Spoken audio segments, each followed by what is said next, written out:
First இந்த ரசம் பண்ணுறதுக்கு ஒரு பவுலில் ஒரு சின்ன எலுமிச்சை சைஸ் அளவு புளி எடுத்து கரைச்சி வச்சுருக்கேன்.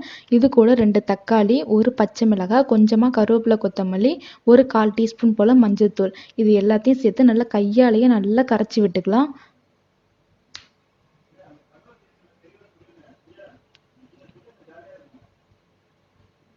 இப்போ இந்த ரசத்துக்கு தேவையான அளவு தண்ணி ஊற்றிக்கலாம். அதுக்கப்புறமா இந்த ரசத்துக்கு தேவையான அளவு உப்பு சேர்த்துக்கலாம்.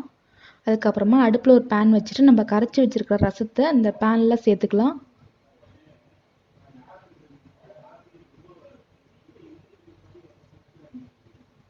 இப்போ இதை ஒரு தடவை நல்லா கலந்து விட்டுட்டு இப்போ அந்த ரசத்தை ஒரு 3 நிமிஷம் நல்லா கொதிய விடலாம். மூடி போட்டு மூடி வச்சிடலாம்.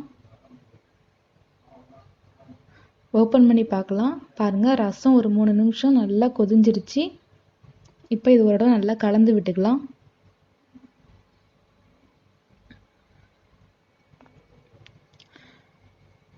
நான் வந்துட்டு 1 டீஸ்பூன் போல் ஜீரகம், ஒரு 1/2 டீஸ்பூன் போல் மிளகு, ரெண்டுத்தையும் சேர்த்து நல்லா நுணுக்கி வச்சுருக்கேன். அதை இப்போ இது கூட ஆட் பண்ணிக்கலாம். அதுக்கப்புறமா ஒரு 10 பல் பூண்டை இடித்து வச்சுருக்கேன், அதையும் சேர்த்துக்கலாம்.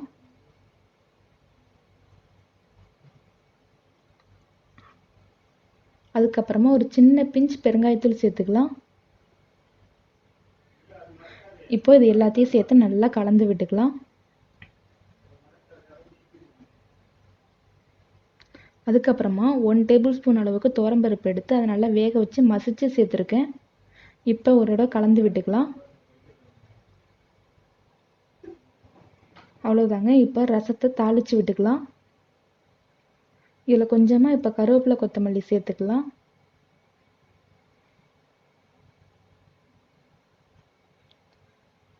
தாளிக்கிறதுக்கு அடுப்பில் ஒரு பாத்திரம் வச்சுருக்கேன். பாத்திரம் நல்லா சூடானதுக்கு அப்புறம் 1 டேபிள் ஸ்பூன் அளவுக்கு எண்ணெய் ஊற்றிருக்கேன்.